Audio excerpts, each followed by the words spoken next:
morning, I dare say this. You're spending nothing less than 60% of your income educating your children. My father did not spend 5% of his income educating me because the Nigerian state had a functional educational system.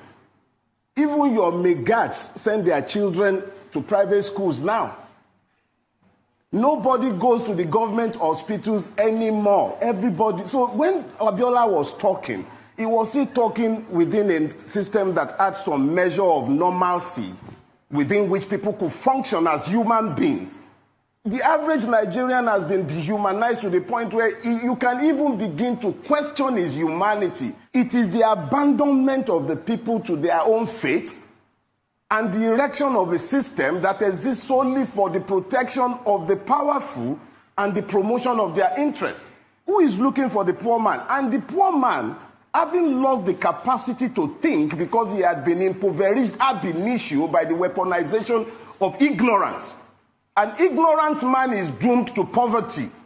When you have now gone to the point where the average man on the Nigerian street does not even know what he can do to drag himself out of the perpetual poverty into which he had been locked by the system, even when you try to do...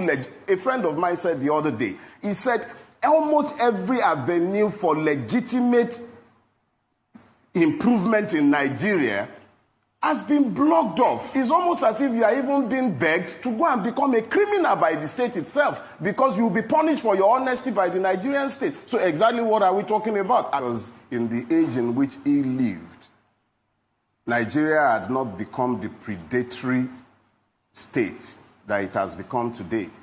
What you will find today is that the Nigerian state has deliberately weaponized poverty against its people. I use the word it because you really can't call Nigeria a motherland. If it were to be a mother, it would be a cannibalistic mother. And if it's a father, it's a most irresponsible father. You have 14 million children trampling the streets of Nigeria. Most of them drug addicted. No future, nothing in front of them. Walking the street. That is the population of a lot of countries. What about your guards? What about all the people who walk around you? COVID is the leveler. Everybody will harvest this. But here is the point.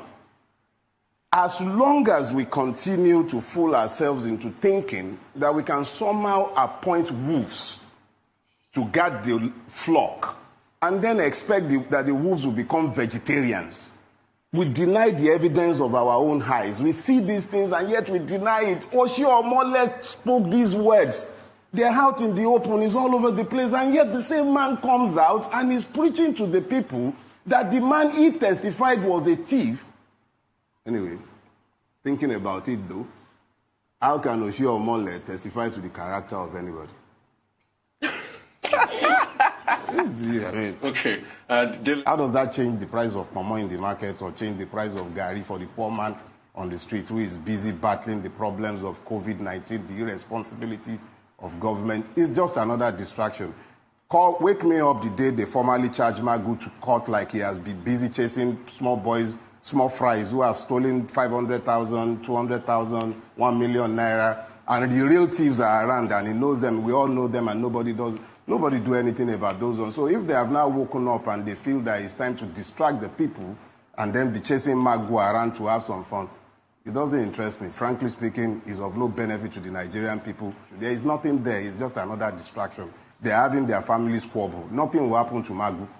Absolutely nothing will happen to him. I can tell you ahead of time. So please, let's not fool ourselves. It's just a circus. Do not die in their war. It's their war. They have no interest in the people. The same... Look, let me put it this way. God forbid that we have to continue abiding with this set of rulers by 2023. But don't be surprised if you find that by 2023, these characters have decided that Nigeria is better ruled by a one-party system that would now encompass each and every one of them, because in reality, you do not have any sort of ideology separating anyone. This is yet another example of the fact that the Nigerian people do not matter in the calculation of the rulers of Nigeria.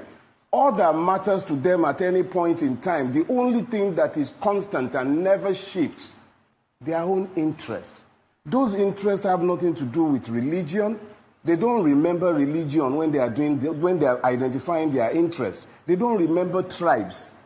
The only people for whom they always emphasize these differences are the people themselves.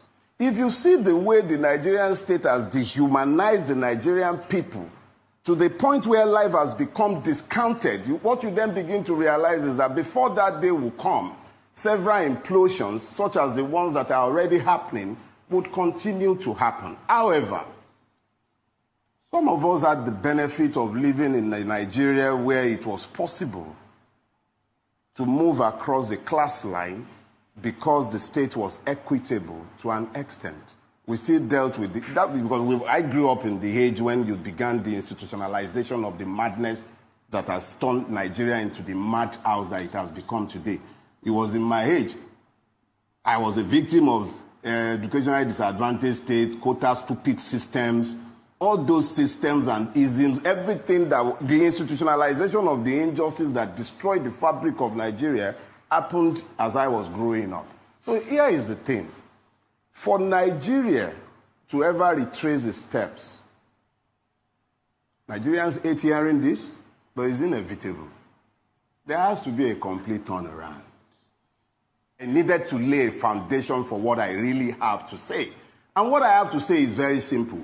Do not die in their war. Choose your own war in which to die.